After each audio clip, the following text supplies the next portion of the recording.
ქუთაისის სააპელაციო სასამართლოში მოსამართლეთა კოლეგია ამ წუთებშიც განიხილავს მზია ამაღლობელის საჩივარს, რომლის მიხედვითაც ჟურნალისტი ქალი თავისუფლებადამცველებთან ერთად ასაჩივრებს 6 აგვისტოს გადაწყვეტილებას, რომლითაც მოსამართლე ნინო სახელაშვილმა ის 2 წლით პატიმრობაში გაუშვა. ამ წუთებშიც სააპელაციო სასამართლოში სხდომა მიმდინარეობს ხმაურის და გამამხნევებელი შეძახილების ფონზე. გამომდინარე იქედან, რომ დღეს მოსამართლეთა კოლეგიამ გადაწყვიტა, რომ ჟურნალისტი ქალის სხდომა მცირე დარბაზში 24 კაციან დარბაზში გაემართა და შესაბამისად მზია ამაღლობელის კოლეგების უმრავლესობა და მეგობრების უმრავლესობა დღეს სხდომას ვერ ესწრება, ამიტომ მათი მხრიდან პროტესტი მოჰყვა ამ გადაწყვეტილებას. მათ შორის ადვოკატებმაც დააყენეს აღნიშნულ საკითხთან დაკავშირებით შუამდგომლობა, რომ დიდ დარბაზში გაენახლებიათ პროცესი, მაგრამ მოსამართლემ ეს შუამდგომლობა არ დააკმაყოფილა და ამ წუთებშიც გარეთ იმყოფებიან გულშემატკივრები, მეტიც მათ ადგილზე სამართალდამცველებიც გამოჩნდნენ და სააპელაციო სასამართლოს ჭიშკარიც კი ჩაუკეტეს ამ ადამიანებს და სააპელაციო სასამართლოს ეზოში შესვლაც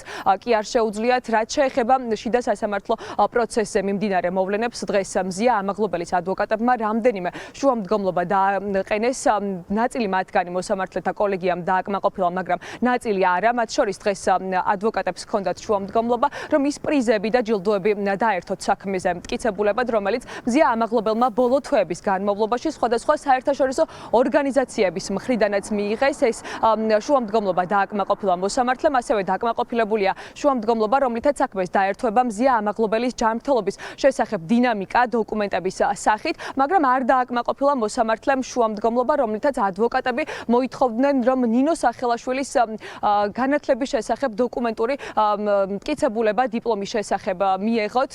ადვოკატების თქმით, მათ ჰქონდათ მიმოწერა საქართველოს ტექნიკურ უნივერსიტეტთან, მათ შორის იუსტიციის სამინისტროსთანაც აღნიშნულ საკითხთან დაკავშირებით, მაგრამ ადვოკატების თქმით, ამ დრომდე არ აქვთ ინფორმაცია თუ რა სახის განათლებას ფლობს ნინო სახელაშვილი, რომელმაც მზია ამაღლობელის წინააღმდეგ გამამტყუნებელი განაჩენი გამოიტანა. ასევე შუამდგომლობა და მოთხოვნა იყო დღეს სასამართლო პროცესზე იმასთან დაკავშირებითაც, რომ მზია ამაღლობელს მისი ნივთები და მათ შორის მობილური ტელეფონიც მზია ამაღლობელის მობილური ტელეფონით დაებრუნებინათ, თუმცა პროკურატურამ განაცხადა, რომ ნივთების დაბრუნება შეძლებენ, მაგრამ მობილურის ტელეფონს ვერ დააბრუნებენ, რადგან მიუხედავად იმისა, რომ 10 თვეა რაც მზია ამაღლობელი იმყოფება პატიმრობაში, ამ დრომდე მისი მობილურის ექსპერტიზა არ დასრულებულა. ჩვენ ახლა შეგვიძლია ასევე პირდაპირ ეთერში მოვისმინოთ ის განცხადებები, რომელიც სხდომის პარალელურად მიმდინარეობს და კეთდება ქუთაისის სააპელაციო სასამართლოსთან. მან რომ დამსხდარხათ და მანტია ჩაგიცვიათ, ეგ არაა დემოკრატია და სამართლიანობა. სამართლიანობა ისაა, ვისაც უნდა ამ პროცესზე დასწრება, ყველამ თვალი ადევნოს და საზოგადოებაში ინფორმაცია გამოიტანოს. ხომ შეგეძლოთ უფრო თუ დიდ დარბაზში ჩაგეტარებინათ ეს პროცესი, იმის ნაცვლად რომ პოლიციის გებუაძის კოლეგების ჯარი დაგვახვედრეთ აქ. ზია კიდევ მეტს გაუძლებს, მაგრამ თქვენი რა გეშველებათ, რეჟიმი რომ აღარ იქნება, ყველას მოგიწევთ პასუხისგება. დარწმუნებული ვარ, რომ არ გადახედავენ პირველი ინსტანციის სასამართლოს გადაწყვეტილებას. ჩვენ აქ ვართ მზიას სოლიდარობისთვის, მზიას მხარდასაჭერად და იმისთვის, რომ საზოგადოებამ დაინახოს, რომ ჩვენ რჩებით მზიას გვერდზე და ბოლომდე ვიბრძოლებთ მზიას სიმართლისთვის და მზიას სიმართლე უკვე არის ხილული მთლიანი საზოგადოებისთვის და თუ ვინმეს კიდე დარჩა კითხვები, მანაც უნდა გაიგოს, რომ მზია არის პოლიტიკური პატიმარი და ის ისჯება მისი დამოუკიდებელი, თავისუფალი და მიუკერძოებული პროფესიული საქმიანობის გამო. მზია ამაღლობელის საქმეზე პირველი სააპელაციო სხდომა არის. დღეს ჩვენ მოვედით კიდევ ერთხელ მის მხარდასაჭერად.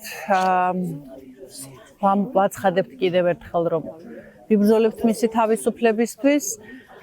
მზია არის ადამიანი, რომელმაც საერთაშორისო აღიარება მოუტანა პროფესია ჟურნალისტ საქართველოში. ეს არის ადამიანი, ჩვენი სინდისი, ჩვენი ნამუსი, რომელზეც დგას დღეს ჩვენი თავისუფლება და ჩვენ რომდენადაც ვახერხებთ მის გვერდით ვდგავართ ასევე. მზია არის ქართული ჟურნალისტიკის სიმბოლო, თავისუფლების სიმბოლო, რომელიც არის ჩვენი დასაცავიც, ისე როგორც მისი დასაცავები ვართ ჩვენ და ამიტომ იღებს ამხელა, არ ვიცი, ტვირთს თავის თავზე.